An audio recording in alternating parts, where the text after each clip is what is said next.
All right, joining us now to discuss this and more is Dr. Paul Kengor, professor of political science at Grove City College, editor at The American Spectator, and author of the best-selling book, A Pope and a President. Dr. Kengor, great to see you as always.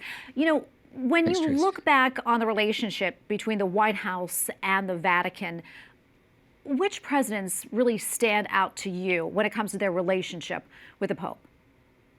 Well, that's a good question. And so the first pope to visit America was Pope Paul VI in 1965. Now, he actually didn't go to the White House. The first one to visit the White House was actually John Paul II, who met Jimmy Carter, met Ronald Reagan. So Paul VI came in during the presidency of LBJ. They actually met at the Waldorf Astoria in New York.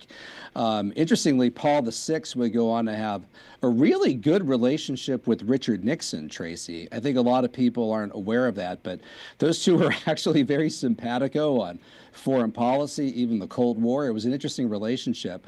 I'll back up a little bit. I think this will be kind of a surprise to most of your viewers.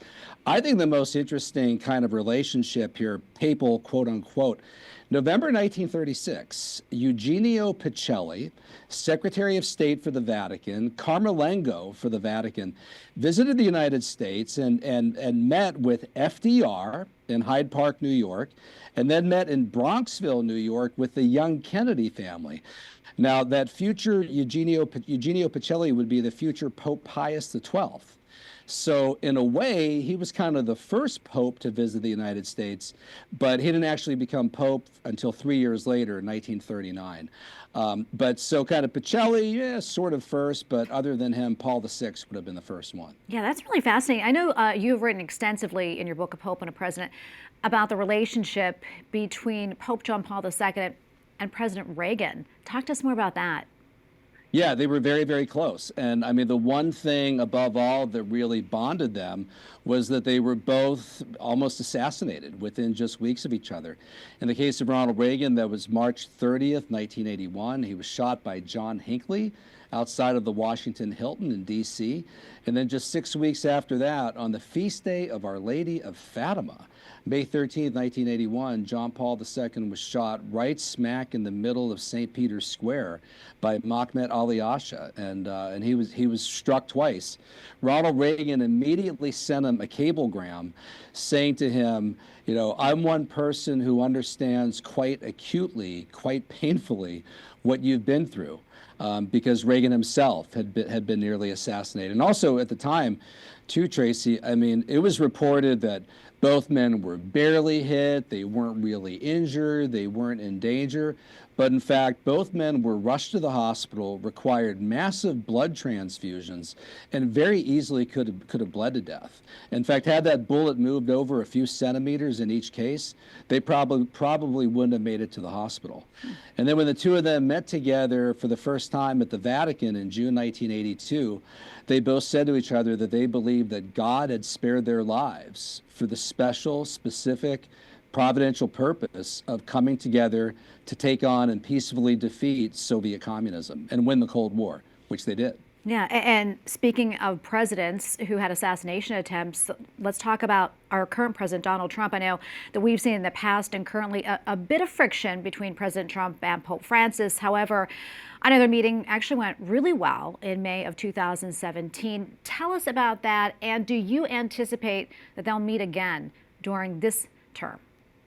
Yeah, the first meeting went really well. And I mean, at the time, so Trump was inaugurated January 2017, and there was an immediate feeling that, oh man, if he meets with this Pope, they're going to go right at each other, right? They're not going to get along at all. I mean, the Pope had made some comments that were critical of Donald Trump on the immigration issue and taking care of your neighbors and so forth. But I wasn't surprised, Tracy, when they both got along really well. I mean, you know, I know people who know both men, and they say that when you meet them in person, right, they're generous, they're gracious, they're friendly, and they both have a reputation for being able to get along with people one-on-one. I mean, we just saw with Donald Trump over the last few months when he got together with Joe Biden after winning the presidency in November, when he sat next to Barack Obama at Jimmy Carter's funeral. I mean, they look like old pals, right? And so when Trump and Pope Francis met at the Vatican in May 2017, it was very nice. And Trump said, I'm very honored to meet you. Melania Melania's Catholic. People forget we have our first Catholic First Lady since Jacqueline Kennedy. She got along very well with the Pope.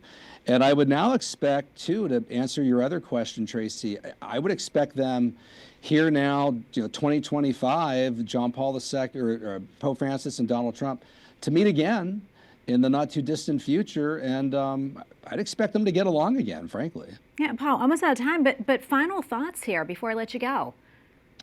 Yeah, so I mean, I would add this. Harry Truman was the first president who really tried to recognize the Vatican.